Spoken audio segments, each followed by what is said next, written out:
remember that line by the existentialist philosopher Albert Camus. He used to say life should be lived to the point of tears. And of course he's referring not to unbearable suffering, I think, but rather to aesthetic bereavement, right? When you're moved by something so beautiful that there's almost a cognitive dissonance between what you're beholding and what you know the average to be, right? Alain de Botton famously wrote that the reason beauty can make us sad is because what it hints at is the exception, is because what it hints at is the ideal. Think about it. The term, of course, is aesthetic arrest. When you witness an architectural form, a painting, a landscape, a spectrum of colors that burns itself on your iris, you are arrested. Your cognitive apparatus is beheld in aesthetic arrest, as the mythologist Joseph Campbell wrote about. There's even a syndrome that can happen in these moments. People can be so overwhelmed, transfigurated by beauty, that they can have actual physiological effects like heart palpitations. They could even lose consciousness. We call this Stendhal syndrome. When religious pilgrims visit the Holy Land like Jerusalem, they stand in front of the synagogue, church, or mosque, and before they know it, they're on the floor. Imagine walking into the Sistine Chapel and looking up at that ceiling.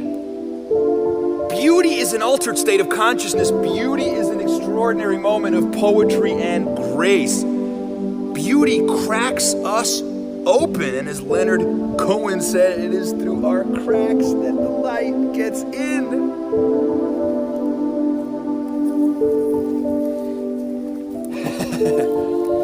So are we all addicted to beauty? Does beauty provide a drug-like high? Do aesthetics matter?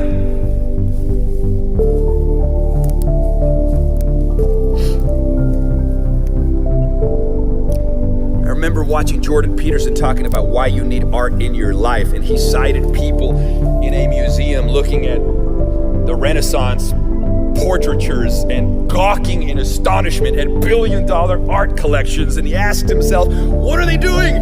Why does that painting cost $1 billion? Why are people standing in front of it? They don't know what that means. We stand in astonishment, dumbstruck in wonder when we gaze upon art, because the transcendent, he says, shines through the mattis.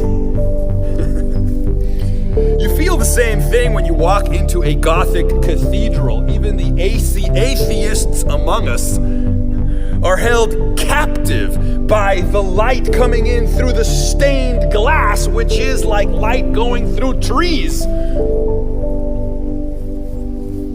Beauty arrests because it points to something beyond the everyday. Beauty arrests because it hints at a realm of the sacred.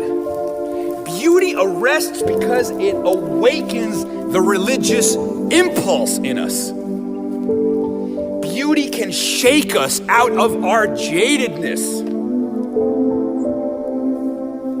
There can be no cynicism in response to being overwhelmed by the beatific.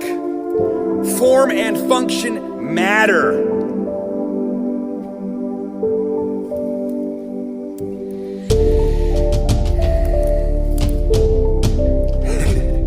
And so surround yourself with beauty. Listen to beautiful music. Soundscape your world.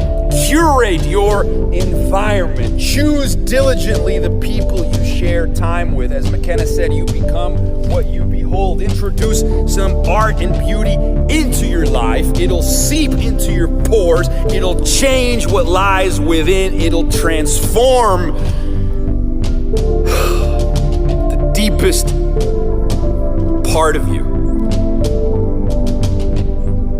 Let the music make you cry.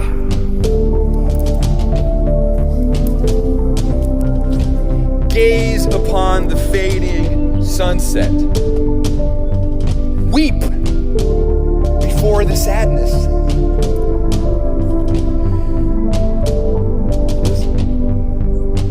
Let it take over.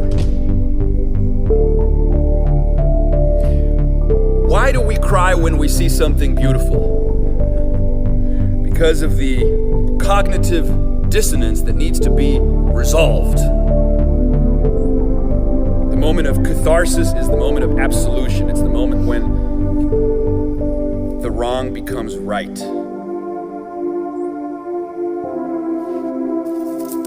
open yourself up to the experience. Awaken yourself to our common ecstasy.